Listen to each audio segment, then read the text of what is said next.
Hello, hello! I am so excited to talk with you about this really awesome custom project I've been working on for the past couple of months. It's been a really long time and I can't bear the thought of not sharing it with people. Now, this isn't something I'm doing for profit or anything like that, so I'm hoping that talking about it won't make me look bad or look like I'm trying to steal something, because that's definitely not my intention. Now, from looking at these pictures, which I just drew from having a tarot deck interview with this deck, you might maybe recognize some of these images as related to the video game series Dragon Age Inquisition.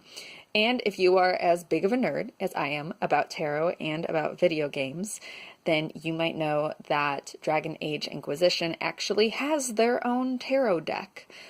However, I think you had to end up getting it through like a special release package of buying the video game when it was first released, maybe on a specific console.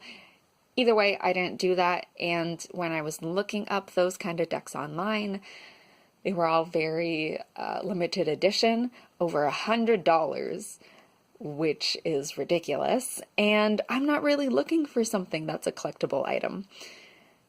Now, the biggest reason that I've actually made my own tarot deck is because I didn't agree with a lot of the images that the video game series assigned to the tarot cards.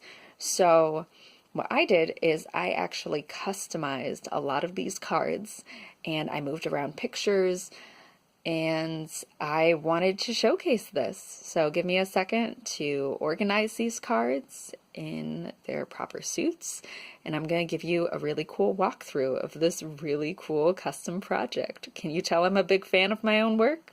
Because I am. All right, please allow me once again to really emphasize that I am not doing this at all as something for profit. This is solely something for my own personal appreciation. I mean it as like an homage to this game franchise, and I have no intention of selling it. Please don't sue me. I don't have any money anyway. All right, so some other things that I've made to go along with this deck. I've made a custom kind of tablecloth spread for it that's hand woven, and what I mean by that is that there's a type of knitting called finger knitting. It's kind of hard to show you what that is with only one hand, but it also has drawstrings so it can be pulled up together in sort of a knapsack, and it holds this box, which in turn holds the deck of cards. And I've just had a lot of fun the past months just making all of these things and getting really excited to own another new tarot deck. All right, so let's establish for anyone who is not familiar with Dragon Age that within the video game, as part of sort of the transition scenes, and then also associated with different characters that you interact with in the game, they all have tarot cards associated with them. So, for example, the character Dorian has the card the Chariot, and his features are featured on some other cards. We have Solus here, and he is also featured on some other cards. We have Iron Bull, and those are just to name a few of the characters. All of these cards were available digitally online, so just through some sleuthing, I was able to find all of the images and more. And I worked hard to then select images that I thought were appropriate for sort of like the tarot description. So for example, this is not the original picture for Strength. Don't ask me what the original is, I've already forgotten. But to me, she just seemed like a character who embodies strength a lot more. So a lot of these decisions were made regarding which character best fit the card or which visual images best fit the card. And it's been a lot of going back and forth. So to start with actually making these cards, obviously I have to digitally alter them, and I have to make sure that they are the same size throughout. So I do have Photoshop, and it was a lot of resizing, a lot of downloading and making sure that it was the highest quality content image that I could find, a lot of color retouching, and then our next step obviously was sizing them, and it was a lot of going back and forth between sizes, deciding if something was big enough or if the ratio was skewed, or at one point I believe the first draft didn't even fit inside the box, so that was awful. Then the next step after designing the front of the cards was to design the back of the cards. Originally, I'd been thinking about painting the designs on somehow, or maybe having a sort of ink press. So here's what I mean with originally thinking that I was going to paint on the background.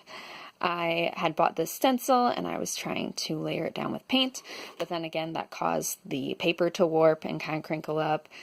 It was a lot. So some other versions I had sort of like these gold pressed backs. Oh yeah, here's one.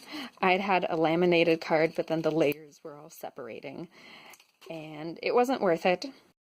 But I did end up finding a ping image, so a PNG, which means that the background was transparent. So I found a ping image of the Inquisition logo, and I printed out papers that had just repeated sword logos over and over and over. Now I'm sure you're wondering, what the hell is this? That's a great question. So this is actually then 2 pieces of paper glued together. So in order to glue them together, I used Mod Podge and I slapped the 2 of them together. But to make sure that wouldn't bubble up or crease in a weird way, I actually have a laminator and I use it as a sort of heat press. I'd originally been thinking, oh, I'll laminate these cards so then they are super protected. But that was a bad idea because it was super shiny, and then cutting them apart would break the lamination seal, so then it would just start peeling away, and it was too many layers to have to deal with. So by using the laminator as a heat press, that also meant that sometimes the glue would smoosh out if I put down too much glue, and it would drag and like melt into the paper. So this is obviously an example of rejects because the reverse sides are looking real nasty. Even though they visually look like they might be the same shape and size, not all of them were. So I'd originally made an entire deck that was what I thought was going to be the final version of it. However, after cutting them out, even after sort of drawing on these guidelines and cutting them out by hand with scissors, it did not bode well. So I do have one of those like paper guillotine cutters at work, and I brought in these papers, and I'd actually, let me find it again, whoops! I'd then altered all of the images again so that they included these black guidelines. So you can kind of see them on the final draft of the cards with how they're cut. Some of them are cut really well, some of them are kind of cut at an angle, but at this point I'm like, screw it. They are definitely good enough. They are not looking kind of wonky. And you know what? I've gone through it so many times that I'm happy with it. I'm fine with it. Visually, you can see I have an entire box full of earlier drafts, and it was not, I definitely did not anticipate this much work going into it, but I genuinely do think that it has paid off. So enough of me bragging about all of my work and talking about the process to make it. Let me actually show you what it looks like.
Alright, and that is all that I have for you. So if you want to stick around and leave a comment asking me any questions about why I redesigned these cards in the way that I did, so long as you're not a jerk, I am super excited to talk about it with you. And if you also want to leave a comment and say if you like the originals better or if you agree with my interpretation, that'd be pretty cool too. So thanks for watching this video.